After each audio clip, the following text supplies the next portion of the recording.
आप देख रहे हैं डी न्यूज 24x7 यानी हर खबर पर हमारी नजर। नमस्कार, मैं हूं Raj Narayan Mishra. D news 24x7 में आपका स्वागत है। आइए डालते हैं एक नजर आज की सुर्खियों। जैसे जैसे चुनाव नजदीक आते जाते हैं वैसे वैसे हर पार्टी अपनी एड़ी चोटी का जोर लगाने में कोई कोर कसर नहीं छोड़ना चाहती है। दिल्ली में आम आदमी पार्टी की सरकार है, लेकिन एमसीडी में भाजपा के तीनों मेयर काबिज हैं। आगामी एमसीडी के चुनाव में आम आदमी पार्टी भारतीय जनता पार्टी को एमसीडी से कैसे बाहर करेगी, इसकी जुगाड़ में है। इसलिए आम आदमी पार्टी कोई भी ऐसी कोर कसर नहीं छोड़ना चाहती है जिससे एमसीडी में दोबारा से भारतीय जनता पार्टी काबिज हो सके। आम आदमी पार्टी दिल्ली में हुए विकास को लेकर चुनाव मैदान में है। इसी सिलसिले में साउथ दिल्ली के बदरपुर इलाके में पूर्वांचल शक्ति कार्यकर्ता सम्मेलन किया गया और इस अवसर पर पदाधिकारी नियुक्ति पत्र भी वितरित किए गए। कालकाजी से विधायक आतिशी ने कहा कि पूर्वांचल के बिना दिल्ली अधूरी है। परिवार को छोड़ के जब कहीं जाते हैं इसलिए आते हैं कि हमारे बच्चों को अच्छी शिक्षा मिल सके, हमारे बच्चे आगे बढ़ सके, लेकिन फिर भी हमारे दिल में कहीं ना कहीं तो एक कसक रह जाती है कि अपना घर परिवार, अपना गांव, अपना देश कहीं दूर छूट गया।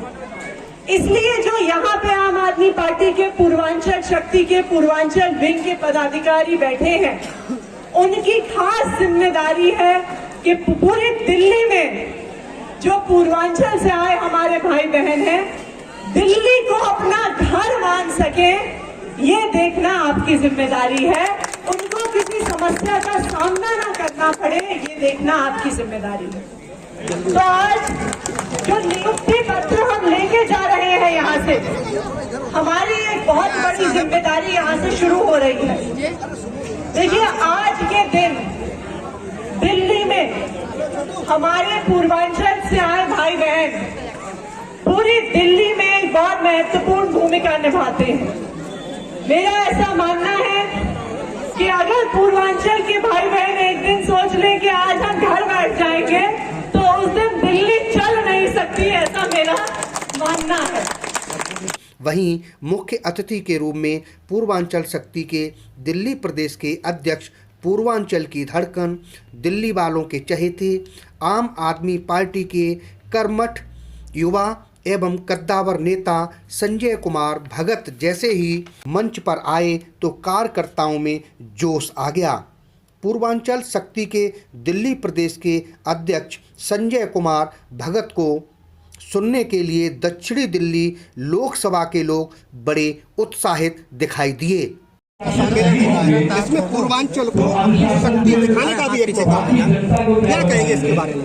देखिए, शक्ति दिखाने की बात नहीं है। आज आम आदमी पार्टी निरंतर करीब 1.5-2 महीने से दिल्ली के अंदर पूर्वांचल शक्ति संगठन के लिए हर एक जिला में लोकसभा में एक पूर्वांचल शक्ति संगठन को आगे बढ़ाने के लिए ये कार्यक्रम का आयोजन रखा जा रहा है। उस कार्यक्रम के आयोजन में हमारा मुख्य जो मुद्दा है वो संगठन के विस्तार का है और ये संगठन हमें बूथ स्तर तक ले जाना है ताकि जो माननीय मुख्यमंत्री अरविंद केजरीवाल जी के द्वारा जो पूर्वांचल के लोगों के हित के कार्य किए जा रहे हैं, उन कार्यों को हम डोर टू डोर एक एक घर तक हम पहुंचाने का काम करें। और वो सारे हमारे सम्मानित साथी आप देख रहे होंगे, सारे हमारे पदाधिकारीगण आए हुए हैं और ये डोर टू डोर जाकर के माननीय मुख्यमंत्री अरविंद केजरीवाल जी के द्वारा पूर्वांचल के हित के लिए जो काम किए जा रहे हैं उन कामों को बताने का काम करेंगे। एमसीडी को हथियाने के लिए क्या रणनीति है आपके पास? देखिए, एमसीडी दिल्ली की जनता ने जो भाजपा के द्वारा इस 15 साल के अंदर जो भ्रष्ट प्रशासन चला है और भ्रष्टाचार जो इन्होंने चरम सीमा कर दी है, उस चरम सीमा से दिल्ली की जनता अपने आप त्रस्त हो चुकी है और पूरे दिल्ली के अंदर भारी बहुमत से इस बार दिल्ली के लोगों ने ये मन बना लिया है कि जिस तरह दिल्ली में लोगों ने भारी बहुमत से माननीय मुख्यमंत्री अरविंद केजरीवाल जी के हाथों को मजबूत किया है और पूर्ण बहुमत से सरकार बनने का मौका दिया, उसी तरह से आगामी निगम चुनाव के अंदर पूर्ण बहुमत से हमारी सरकार बनेगी और अरविंद केजरीवाल जी के नेतृत्व में जो कार्य है, जो एमसीडी के कार्य हैं, उन सभी कार्यों को समुचित सुनिश्चित व्यवस्था करने का काम हमारे अरविंद केजरीवाल जी के नेतृत्व में पूर्वांचल के लोगों कितने लोगों को टिकट मिलने की संभावना है? देखिए, पूर्वांचल के टिकट, पूर्वांचल के जो बाहुल्य क्षेत्र हैं, जहां पूर्वांचल वासियों की संख्या है और जिसपे हमारा ये फोकस है कि हम उन कैंडिडेटों को भी अभी सेलेक्ट कर रहे हैं जो कि पूर्वांचल, केवल पूर्वांचल के कहने से नहीं होगा, पूर्वांचल के लिए वो सारा क्राइटेरिया फुलफिल कर रहे हो, अपने क्षेत्र में कार्य कर रहे हो, अपने जो पूर्वांचल के लोग हैं उन लोगों के बीच उनका संपर्क हो, उनसे संपर्क स्थापित कर रहे हो ताकि जो अरविंद केजरीवाल जी के द्वारा जो काम किया जा रहा है उन तक जन तक पहुंचाया जाए। उन सभी की लिस्टिंग करके और हर संभव हम प्रयास करेंगे कि जहां पे उनकी भागीदारी है उनकी भागीदारी जरूर सुनिश्चित की जाए। चलिए, छठ पूजा का कार्यक्रम नहीं हो पा रहा है, इसके बारे में क्या कहेंगे? देखिए, अभी कुछ दिन पूर्व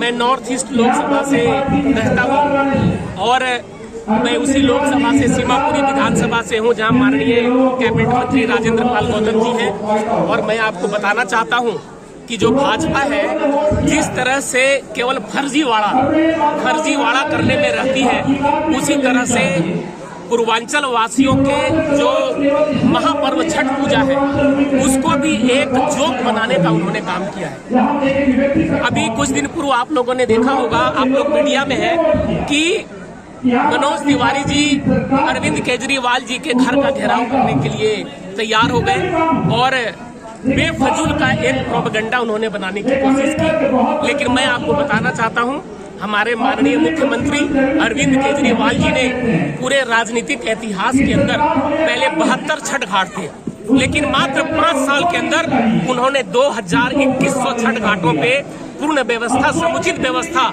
जिसमें बिजली, पानी, टेंट, मैथिली भोजपुरी एकेडमी के द्वारा जो आयोजन होते हैं सांस्कृतिक कार्यक्रम, उन सारे आयोजनों को सुनिश्चित करने का काम मुख्यमंत्री अरविंद केजरीवाल जी ने किया है और 72 से 2100 छठ घाटों को उन्होंने समुचित व्यवस्था काम किया। लेकिन मैं उन्हीं भाजपा के नेताओं से पूछना चाहता हूँ कि इतने दिन से ये सत्ता में थे तो क्यों नहीं इतनी छठ घाटों पर पूर्वांचल की बात वो कर पाए?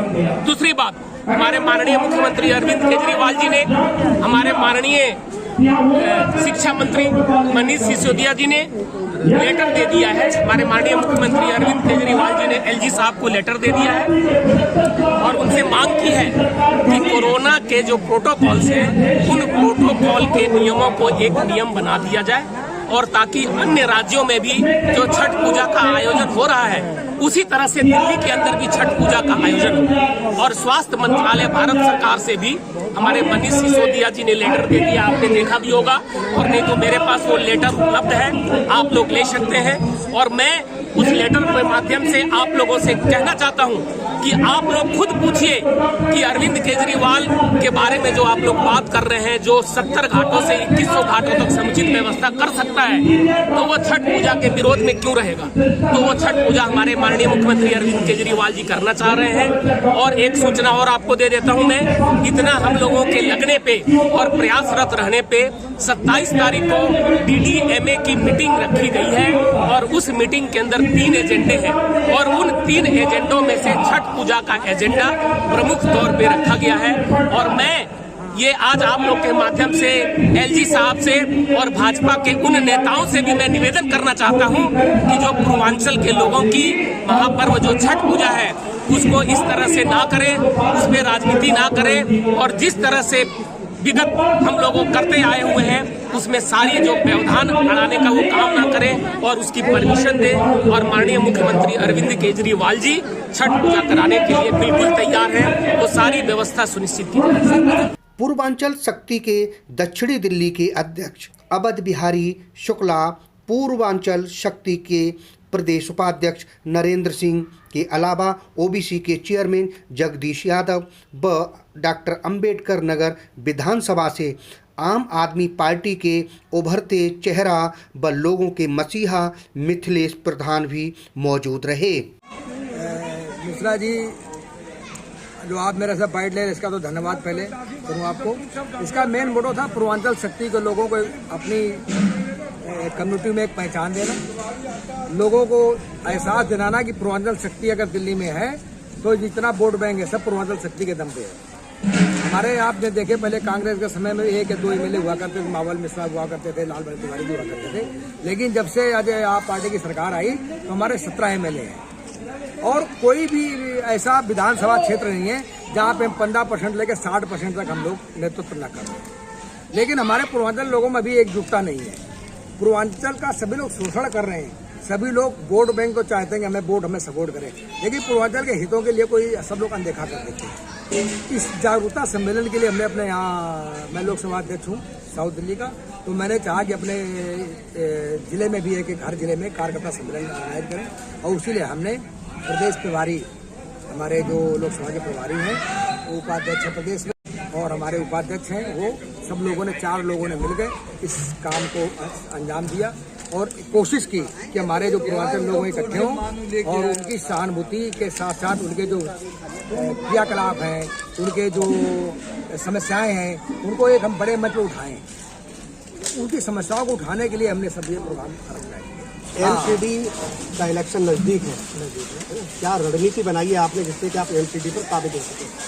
देखिए, हमारे माननीय मुख्यमंत्री जी ने भी वादा किया है, गोपाल राज जी ने वादा किया है, जो हमारे प्रभारी जी ने वादा किया है कि जिस क्षेत्र में जितने पूर्वांचल के लोग हैं, जो रेशो है, प्रतिशत है, उनके हिसाब सीटों का निर्धारण किया जाएगा। और उस हिसाब से हम चाहते हैं, जैसे फतेहपुर में तो हमारे 60-70% तक हैं, किसी वार्ड में तो 80% है, तो अगर उनके हिसाब से सीटों का निर्धारण होगा तो पूर्वांचल के लोग अपने दम खंभे जीत से दिखाएंगे।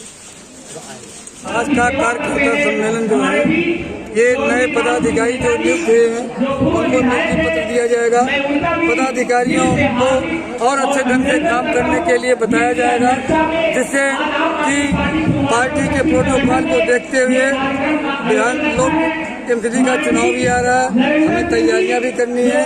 सब कुछ देखते हुए जब लोग पदाधिकारी बन जाएंगे तो और लगन से, निष्ठा से काम करेंगे। मंत्री जी जो पॉलिसियां सरकार की भेजते हैं, उनको एक गरीब को, जो बेचारा अखबार नहीं पढ़ सकता, जो बेचारा टीवी नहीं देख सकता, जो गरीब लोग हैं जिनको नहीं मालूम कि सरकार की क्या क्या नीतियां हैं, उनको गरीब और कमजोर तक पहुंचाने के लिए आज हमारे कार्यकर्ताओं की नियुक्ति हुई है। ये पार्टी की पॉलिसियों को, सरकार की पॉलिसियों को जमीन तक लेके जाएंगे। तो आज पूर्वांचल शक्ति ने उनका आयोजन किया है, उनको बधाई देता हूँ। जो ये नियुक्तियाँ की गई है, क्या ये आगे आने वाले इलेक्शन को देखते उसका स्टेप है क्या? ये पार्टी की एक प्रतिक्रिया होती है। और जब मैं कांग्रेस में था तब मैं दिल्ली का प्रेसिडेंट रहा हूँ, यूथ कांग्रेस का, स्टेट का। पार्टियां जो उनकी नीतियां हैं, उनके कार्यक्रम हैं सरकार के, उनके सब ये हमारा जो वर्कर है, जो ये हमारे सिपाही के रूप में काम करेंगे पार्टी के लिए, और उनकी हमारी जो सरकार की पॉलिसियां हैं उनको आम जनता तक लेके जाएगा। ये एक पार्टी की परंपरा होती है, वो पूरी की है। एमसीडी के लिए क्या रणनीति है अब आपके पास? आप कैसे भाजपा को हटा पाएंगे? हमारा काम हरा पाएगा, हम क्या हरा पाएंगे? जो हम काम करते हैं, जो माननीय मुख्यमंत्री की नीतियां हैं, वो हराएंगे, हम नहीं हराएंगे, जनता हराएंगे। सिविल डिफेंस के लोगों को 5-5, 6-6 महीने से तनख्वाह नहीं मिल रही है, क्या कहना चाहेंगे आप? कॉर्पोरेशन के लोगों को 7 साल से, और खास तौर पर जो सफाई कर्मचारी हैं बेचारे, खास तौर पर जो टीचर स्कूलों में बच्चों को शिक्षा दे रहे हैं, उनकी तनख्वाह की तो बात नहीं कर रहे आप। मैं बिल्कुल उनकी भी बात करूंगा कि वास्तव में उन्होंने घोटाला किया है, आपने कई उजागर किए हैं, लेकिन सिविल डिफेंस के बारे में आप क्या कहना चाहेंगे, जिनको तनख्वाह नहीं मिल रही, ड्यूटी कर रहे हैं? नहीं, ऐसा कहीं नहीं है। जहाँ ऐसा है उनकी बात संज्ञान में लाई जाएगी, उनको होगा, ऐसी कोई बात नहीं। हमारे एक सवाल है, अब त्योहार आने वाला है, छठ पूजा, उसके संबंध में आपकी रणनीति क्या रहेगी? क्योंकि आप एक आयोग के अध्यक्ष हैं और हमारे लोकसभा के अध्यक्ष। सम्मानित जी, हम कभी झूठ बोल के राजनीति नहीं करते। मैंने अभी आपको कहा था, हमारे माननीय मुख्यमंत्री जो काम उनके पास होता है वो करते हैं, और जो कहते हैं वो करते हैं। ये सरकार सेंट्रल गवर्नमेंट के पॉलिसी है, उनके हाथ में है कि कोविड का जो सिस्टम है वो कब छठ पूजा के लिए खोल दे, वो ऑर्डर कर दें। आज माननीय एलजी साहब, हमारे तो सरकार लागू करने को तैयार बैठी है, वही लोग इसको रोके बैठे हैं। वो क्यों नहीं मांग करते जो बीजेपी के नेता हैं अपनी सेंट्रल सरकार से, सेंट्रल गवर्नमेंट से एलजी साहब के पास जाकर मांग करें कि आप खोल दो इसको। कौन रोक रहा है उनको? लेकिन कभी झूठ बोल के प्रोटेस्ट नहीं करनी चाहिए। जनता के बीच में आके मांग कर रहे हैं कि केजरीवाल जी के खिलाफ प्रदर्शन कर रहे हैं वो लोग, लेकिन जहां एक बीमारी की जड़ है इतना उसका इलाज नहीं होगा, इतना वो बीमारी ठीक नहीं होगी। ये लोग झूठ बोलकर जनता को बहकाना चाहते हैं और जनता इनके बहकाव में आने वाली नहीं है। मैं सबसे पहले दिल्ली प्रदेश के नायक कहूँगा अरविंद केजरीवाल जी को बहुत बहुत धन्यवाद देता हूँ।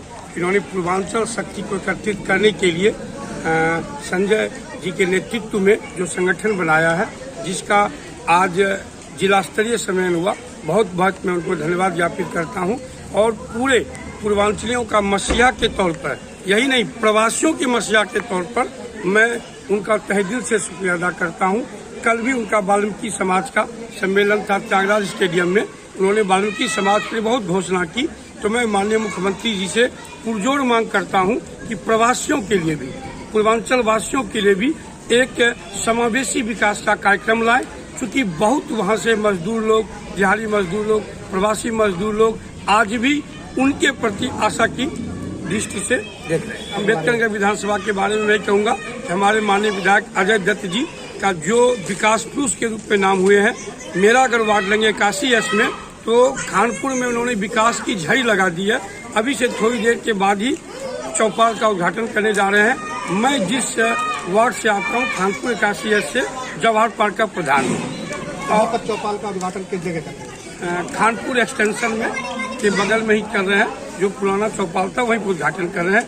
मेरे जवाहर पार्क में उन्होंने सीवर दी, लाइटें दी, ट्यूबवेल दिया। मैं भी आपको आमंत्रित करूंगा कि आप आइए, पूरा बना के दिखलाइए जनमानस में किस ढंग से आम आदमी छोटे से छोटे चीजों का लेके केजरीवाल जी ध्यान रखते विकास का काम कर रहे हैं। और हमारे अजय दत्त भी सीवर की लाइनें जो के 81 में नहीं थी, बृहद कार्यक्रम चल रहा है, ट्यूबवेल का कराने का काम किया। रोड उन्होंने जो अभी देवी रोड वाला जो ई ब्लॉक की तरफ जाता था, सैनिक फार्म की तरफ रोड उन्होंने रस्तों की जरूरत से सैनिक फार्म के रोड तक उन्होंने बनाया। मेरे ई ब्लॉक में चप्पे चप्पे पे उन्होंने डार्क पॉइंट हटा दी, सीसीटीवी कैमरा दिया, नया ट्यूबवेल दिया, रोड बनवाई। मैं भी उनका तहे दिल से माननीय मुख्यमंत्री जी के विकास मॉडल को आगे बढ़ाने के लिए अजय दत्त विधायक का दिल से धन्यवाद ज्ञापित करता हूँ।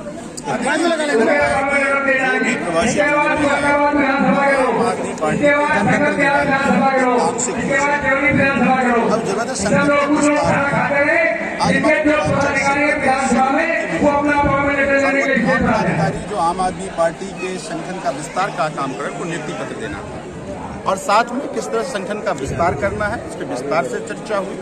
मैं ये मानता हूँ कि पूर्वांचली नहीं, सभी प्रवासी जो बाहर से आए हैं, सबसे ज्यादा फायदा आम आदमी पार्टी की सरकार से किसी को हुआ है तो प्रवासियों को हुआ है। मैं ये मानता हूँ कि प्रवासी आम आदमी पार्टी के साथ है। अब जरूरत है संगठन उन तक पहुँचने का, यही चर्चा आज की बीजेपी केवल कोरी राजनीति करती है। एक बात बताइए कि बीजेपी के नेताओं ने आम आदमी एडीएमए की मीटिंग में नोटिफिकेशन निकलवा दिया, फिर आप एलजी से बात नहीं कर रहे, आप हेल्थ से बात नहीं कर रहे, आप केजरीवाल जी क्या धरना दे रहे हैं। आपको पता है ना कि किसको करना है।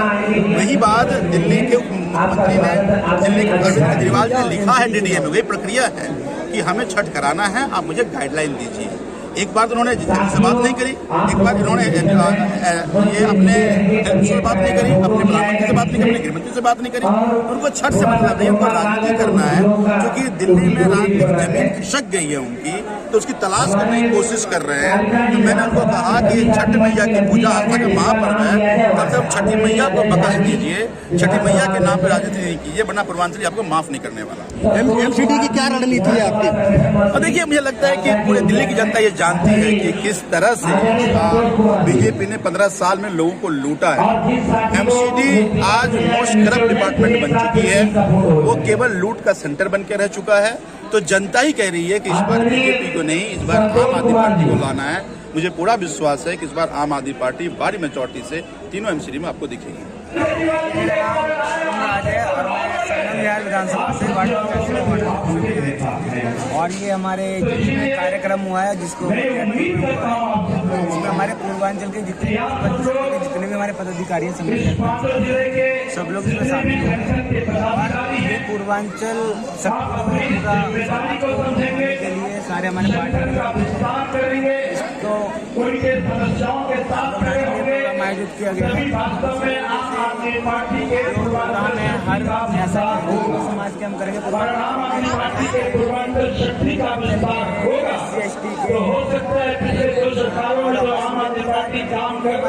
सबके हम इस तरीके आने वाले एमसीडी इलेक्शन में तो मैं उम्मीद करता हूँ। आज के कार्यक्रम का उद्देश्य ये था कि जो पूर्वांचल के लोग दिल्ली में बहुत बड़ी संख्या में और उनको जो पिछली की सरकारें थी उन्होंने सम्मान नहीं दिया। आम आदमी पार्टी की सरकार ऐसी है जिसमें हम लोगों को सम्मान दिया है। हम ये चाहते हैं कि अगर हम यूनाइटेड होकर के पार्टी को और अधिक मजबूती के साथ आगे बढ़ाएंगे तो हमारा भी सम्मान बढ़ेगा और पार्टी हमारा भी सम्मान बढ़ाएगी और पार्टी की भी ताकत बढ़ेगी, हमारी भी ताकत बढ़ेगी। इसलिए हमने ये प्रोग्राम रखा है और हम इससे पार्टी का विस्तार करते रहेंगे और आने वाले टाइम में जो है पार्टी की भी ताकत बन करके रहेंगे और अपनी भी ताकत बढ़ाएंगे। आप जिला के अध्यक्ष हैं, अब एमसीडी चुनाव बिल्कुल नज़दीक है। आज ये जो लोगों को यहाँ पर ये सर्टिफिकेट दिए गए और उनको नियुक्ति पत्र दिए गए हैं, इलेक्शन के नज़दीक भी ये प्रोग्राम रखना क्या वॉलेंटियर को संगठित करना है? नहीं, ये प्रोग्राम जो है मैं आपको बता दूं आपके चैनल के माध्यम से कि ये काफ़ी सालों से चल रहा है और टाइम टू टाइम हम अभी थोड़े दिन पहले चांदनी चौक में हुआ, इससे पहले थोड़े दिन पहले आया नगर में हुआ, तो ये प्रोग्राम चल रहा है। ये कहना कि जो अभी चुनाव आ रहा है उसके समय में ये पूर्वांचल के लोगों को जोड़ा जा रहा है, ऐसा नहीं है। अब मैं एक बात और बता दूं, आम आदमी पार्टी पहले दो पार्टियां थी, एक बीजेपी और एक कांग्रेस। दोनों पार्टियां, मैं बड़ी जिम्मेदारी के साथ कहना चाह रहा हूं कि दोनों पार्टियां पूर्वांचल के लोगों को ठगने का काम करें। चुनाव के समय सिर्फ वो वादा करें और उसके बाद फिर हमारे पूर्वांचल के लोग ऐसा ठगा हुआ महसूस करते जिसका कोई जवाब नहीं। आज आम आदमी पार्टी जब से आई है, हमारे अरविंद केजरीवाल के द्वारा जितनी भी फैसिलिटी दी गई है, आप भी समझते होंगे कि ज़्यादा से ज़्यादा बेनिफिट अगर कोई उठा रहा है तो हमारे पूर्वांचल और प्रवासी के लिए। इसलिए सारा का सारा झुकान है और हमारे ऊपर से भी ये मिला है कि आप जो पूर्वांचल का बाहुल्य क्षेत्र है उसमें पूर्वांचल के लोगों को भी आगे बढ़ाएंगे और अगर ऐसा कुछ हुआ तो पूर्वांचल के लोग जीत के आएंगे तो एमसीडी में जो ये भ्रष्टाचार चल रहा है उसको पूरी रोके जो बीजेपी के द्वारा। पूर्वांचल शक्ति कार्यकर्ता सम्मेलन के जरिए दिल्ली की जनता को एमसीडी में भाजपा की भ्रष्टाचारी सरकार को उखाड़ फेंकने को कहा गया और ये साबित कर दिया कि पूर्वांचली जिसके साथ होंगे सरकार उसकी बनेगी। डी न्यूज के लिए बदरपुर दिल्ली से प्रिया के साथ राजनारायण मिश्रा की रिपोर्ट। अगर आपने हमारे चैनल को सब्सक्राइब नहीं किया है तो सब्सक्राइब करो, बेल आइकन दबाना ना भूलें और हाँ, लाइक